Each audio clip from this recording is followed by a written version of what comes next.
Hello, I'm doing my presentation on He Fought the Halliburton and Won. So this case has a man named Menendez and he works for Halliburton. And when he's working there, he discovers that this company is participating in a situation called bill and hold. So what they do is they bill customers for products they were going to deliver them in the future, and oftentimes quite a bit in the future. And in 1999, I believe it was, the SEC made a rule against this. So Menendez makes sure he goes and does his studying. He researches many different accounts to make sure what he's looking at is accurate. And once he does that, he goes to his higher-ups and he starts telling them about what is wrong. He submits to the audit committee the fact that he's going to talk to the SEC about this, and eventually he talks to the SEC about what is happening within the company. Now, when the SEC learns about this, they don't go and investigate it themselves. They actually have the company Halliburton do it to themselves. And in this case, nothing comes of it. Eventually, the SEC drops Menendez's inquiry. And after many years, Menendez, he goes through many legal cases trying to, have the right thing done for him as a whistleblower. He was kicked out of the company because of his whistleblowing. They would never say that, but that's what happened. And he was trying to fight for his rights as a whistleblower. And it took many years, 9 years, and eventually he was able to win in the Fifth Court of Appeals. And one thing that he states, which I like, is he says, I kept going not only for myself but for whistleblowers in the future. He wanted to create a place where whistleblowers were more comfortable with what they were doing and wouldn't be as punished as they were at the time when he was going through this process. And so another portion of this presentation is, does this case actually follow the IMA principles, statements of principles that are outlined in our textbook?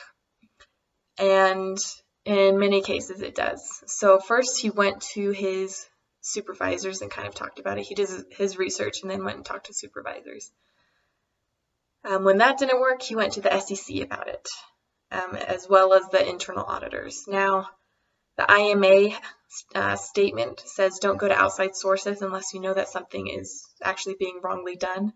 But in this case, he did know that something was wrong. He had studied it, he knew, and so he went to them, which was correct.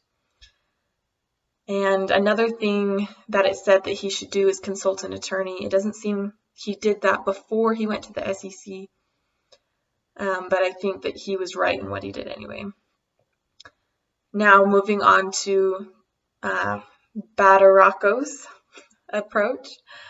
He says 4 different things. First, he says, put things off till tomorrow, which in a way is, just wait and give it some time, let it marinate, so you know the right thing to do, which Menendez did. He took some time to study, took some time to think about it, but eventually he acted. Another thing it says is to pick your battles. I'm not exactly sure how well he did this one. He pretty immediately went to the SEC and his supervisors. He didn't really pick battles, although there weren't very many battles to pick, I think, in this case.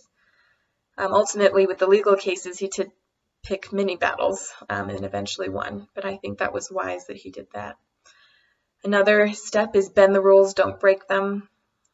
In this case, he didn't really do that either. He knew the rules and decided to stick to them. The last one was find a compromise. In this situation, the inquiry was eventually dropped, but he continued to fight for his rights as a whistleblower. So in a way, he did have to compromise a bit. When he was a whistleblower with the Halliburton, he never was able to get them to be convicted, it appears from this article, but eventually he was able to settle with himself that he did the right thing through the courts. Anyway, this was an interesting case on a man who had to fight a really long time in order to get his rights as a whistleblower. prepared for those who would have to do it in the future. Thanks.